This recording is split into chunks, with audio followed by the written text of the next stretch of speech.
अब इधर भगवान श्री कृष्ण की लीलाओं की ओर आ जाओ। सुखदेव जी महाराज कहते हैं, परीक्षित, मथुरा के राजा हुए उग्रसेन। उग्रसेन और उग्रसेन की पत्नी के एक संतान उत्पन्न हुई। जब उग्रसेन जी की पत्नी गर्भधारिणी थी तो कुछ सहेलियों के साथ में घूमने गई तो एक वृक्ष पर दुर्मिल नाम का राक्षस रहता था। उस गर्भ पर प्रभाव पड़ गया, छाया वृत्ति पड़ गई, तो उसी से राक्षस स्वरूप पैदा हुआ कंस।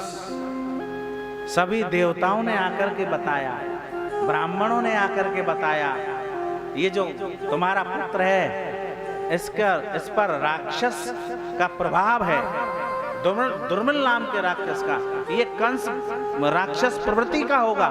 तो इसलिए उग्रसेन ने जरा भी देर नहीं की, उसको लता पताओं में लपेट करके जमुना जी में बहा दिया मथुरा से। और मथुरा से जब आगे चलेंगे ना तो आगरा पड़ेगा और आगरा से पड़ेगा बटेश्वर। बटेश्वर के राजा हैं सूरसेन जी महाराज और सूरसेन के पुत्र का नाम है वसुदेव।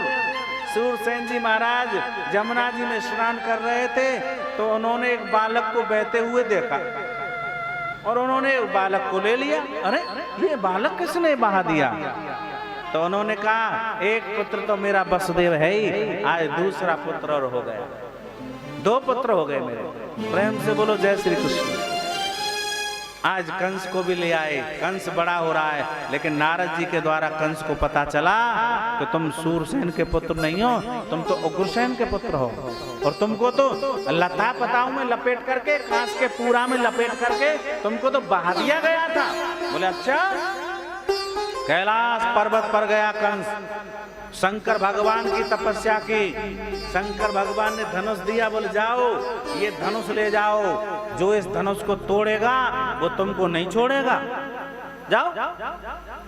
सज्जनों धनुष को लेकर के सेना बढ़ाई, अकासुर, बकासुर, व्योमासुर, तृणावृत, कागा, केसी, पूतना, सबको भर्ती कर लिया सेना और चढ़ाई कर दी मथुरा पर।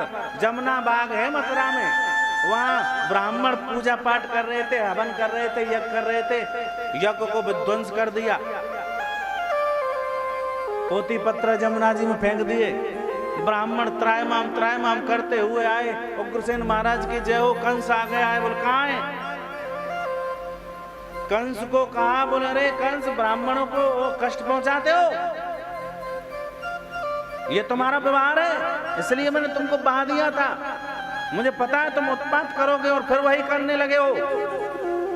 कंस ने कहा तुम कौन हो? बोले मैं तुम्हारा पिता हूँ और मैं यहाँ का मथुरा का राजा हूँ। बोले तुम राजा हो कब तक? जब तक तुम्हारे सिर पर मुकुट है। कंस ने सिर से मुकुट उतारा अपने पिताजी के और अपने सिर पर पहन लिया। बोले यहाँ के राजा आज से हमें, तुम नहीं हो, क्योंकि जिसके सर पे ताज होता है वही राज करता है। हम बादशाह हैं। और उग्रसेन जी को जेल में कर दिया।